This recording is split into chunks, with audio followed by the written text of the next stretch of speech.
Alright, so in this section we're going to now use a different payload which is known as Meterpreter. If you hear the word Meterpreter or Meterpreter session, it's kind of like we're getting a session, and from that session we can drop into a shell, we can try and escalate our privileges, we can take screenshots of the victim's computer, like their screenshots of their desktop or whatever. We can grab password hashes, even sometimes we don't even need to grab the hashes. Sometimes in plain text we can retrieve accounts, the passwords for the accounts. There's just a whole bunch of stuff that we can do with Meterpreter. So if we can get a Meterpreter session, then it's like one of the best things that you can get. So let's go ahead and try that. I'm going to first, let's see here, use exploit. We're going to use the same exploit that we've been using. It's been working very well. And let me quickly set this up here. Set my R host. Double check my IP address. And I'm at .101. So what we are going to attack is this machine here, which is 102.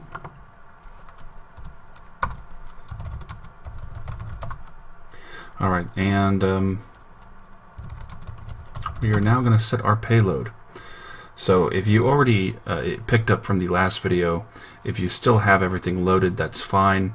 You can go ahead and do the set payload again, and it'll just overwrite the payload that we had in there. So set payload, we're going to look for Windows, Meterpreter. That's how you spell it, Meterpreter, and a reverse TCP, because reverse TCP is one of my favorites. Show options, and we need to set the L host to our machine, which I believe we are 101, at least I am. Make sure everything's plugged in there. So really quickly, let's discuss Meterpreter very briefly. Meterpreter, unlike the other payloads, if you remember what I said about payloads before, is they're designed to do one thing. Either we added a user, or we dropped into a shell or a command prompt, and that's it. And so if we wanted to run multiple payloads, if we wanted to do different things, then that might involve us exploiting the system several times and uploading separate payloads. Once we get shell access, then we have a little bit of room to play with, depending on what we want to do. So what Meterpreter allows us to do is it will establish a session. In this case, it's going to do a reverse connection back to us, and it's going to establish this this session in memory. It's going to inject this Meterpreter session into the XP machine's memory, and so there's nothing that it downloads or anything like that. It's not going to be flagged by antivirus, at least it shouldn't, or anything like that. So it's a very nifty tool to have, and we're going to spend the majority of our time probably using all the different Meterpreter functions. There's a ton that we can use. So to run the exploit, of course we're just going to type in exploit. Now, because we've been playing around with port 4444, again, if that port is still established, we may not successfully be able to launch the payload, so we may have to end up changing our port, but we will just wait and see what happens. I'm going to go ahead and run the exploit.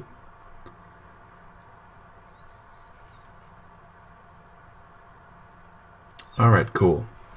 So we see down here that it attempts to trigger the vulnerability, which it does. The next thing that it does is it sends a stage. This is the actual Meterpreter that it's sending and putting it into memory onto the XP machine. And then right here it says we've got our Meterpreter session 1 open. We can have multiple sessions.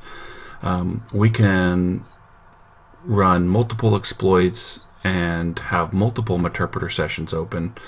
And that's just another thing that we can do. Now, a lot of times, let's say that the process that we're connected to in memory It doesn't create a new process. It attaches itself to an existing process, which is another reason why it doesn't look suspicious, because there's nothing being created on the system. Now, there's a lot of things that Meterpreter can do that will actually change the registry. We can set up like a persistence to where if we wanted to set up something to where like every 10 minutes or something it would try and connect back to us, we can do that. And all of this can be done obviously without the actual user being aware that this is even happening. So again, there's just a lot of stuff that we can do.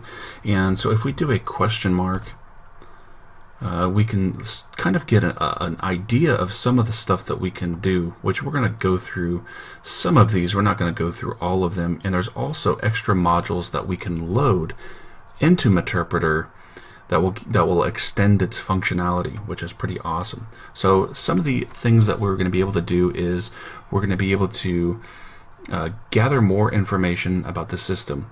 We can gather user information, what user accounts exist on the system. We can grab the hashes of these the actual password hashes that are stored. We can get those and we can try and crack those. And in some cases, there are other modules that we can load to where we can actually get the password in plain text, which would require us to not have to crack anything, which is pretty nice. Some other things that we can do is we can do a keylogger, so we can sniff the keystrokes that the person is doing. We can take screenshots of their desktop every 5 seconds, or whatever we want to set it up for. We can download files. We can upload files. We can edit files. We can drop into a shell, for example. I mean, there are tons of things that we can do with Meterpreter, and we can do all of these things with just the Meterpreter payload.